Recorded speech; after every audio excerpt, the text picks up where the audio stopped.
नमस्ते. आपला ना एक कॅमेरा आपल्या जीवनामध्ये चालू ठेवला ना, की आपलं जीवनच बदलून जाईल. मेडिकल स्टोअरमध्ये जाऊ, कुठेही जाऊ द्या, आपण सोन्याचं दुकान असेल, जिथे आपण खरेदी करण्यासाठी जातो किंवा कपड्याचं दुकान असेल, आता ना प्रत्येक ठिकाणी एक सुविधा निघलेली आहे, की कॅमेरा चालू ठेवायचा.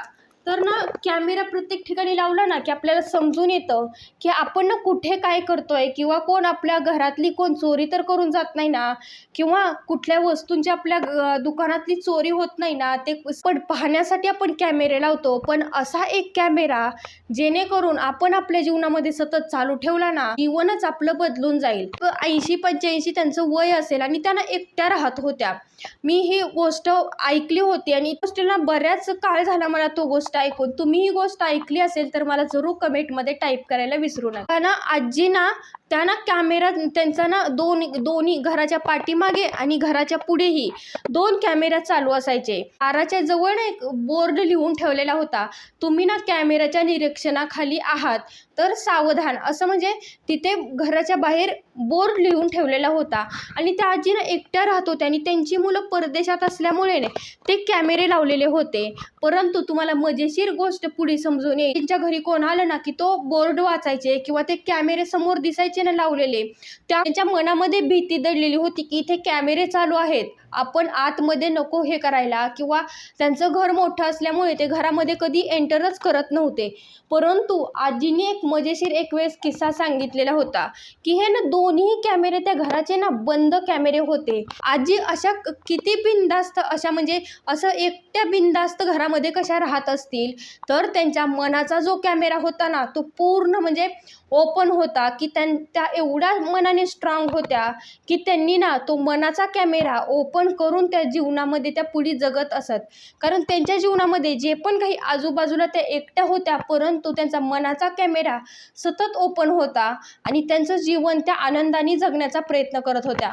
त्या एवढ्या मनाने स्ट्रॉंग, मला हे उदाहरण खूप मनाला भावलं की आपण ना ह्यावरून मी एक सारांश ह्या गोष्टीतून काढला की आपणही आपल्या जीवनामध्ये असं करू शकतो ना, की जे पण आपण काही आपलं सतत मनाचा आपण कॅमेरा जर आपण सतत पडताळत राहिलो, किंवा आपण कुठे चुकतोय किंवा आपण काय केलं पाहिजे, मी कसं कर्म केलं पाहिजे, मी कोणाशी कसं व्यक्त झालं पाहिजे, मला चुकीच्या गोष्टी काय आहेत, बरोबर काही गोष्टी आहेत, त्या आपण सतत ते मनामध्ये निरीक्षण करणं हे सर्वात महत्त्वाची गोष्ट वाटली.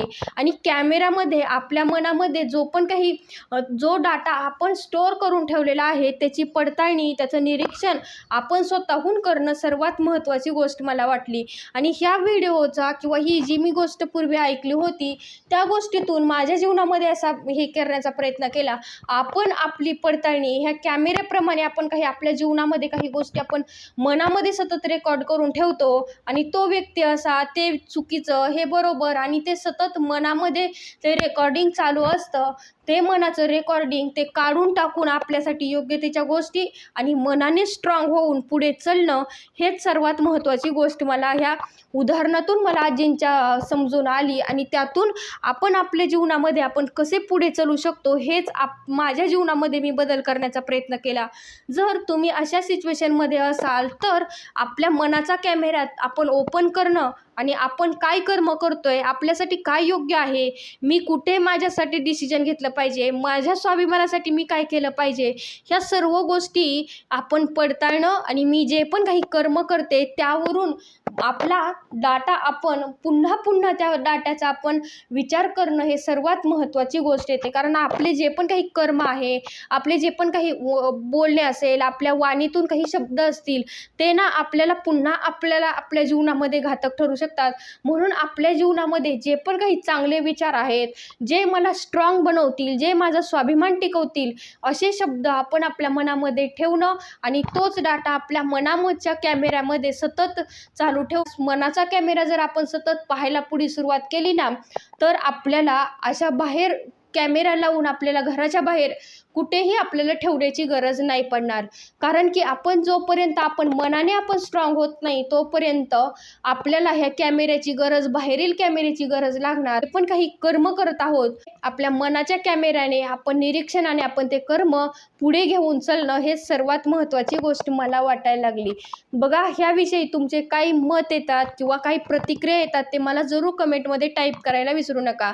परंतु एक कॅमेरा सतत चालू ठेवण्याचा प्रयत्न करा, तो म्हणजे मनाचा कॅमेरा. तरच आपण आपल्या जीवनामध्ये स्ट्रॉंग बनू शकतो आणि आपलं स्ट्रॉंग व्यक्तित्व आपण घडवू शकतो. तुमच्यामध्ये मनामध्ये काही शंका निर्माण झाल्या असतील तर जरूर टाईप करायला विसरू नका. थँक्यू.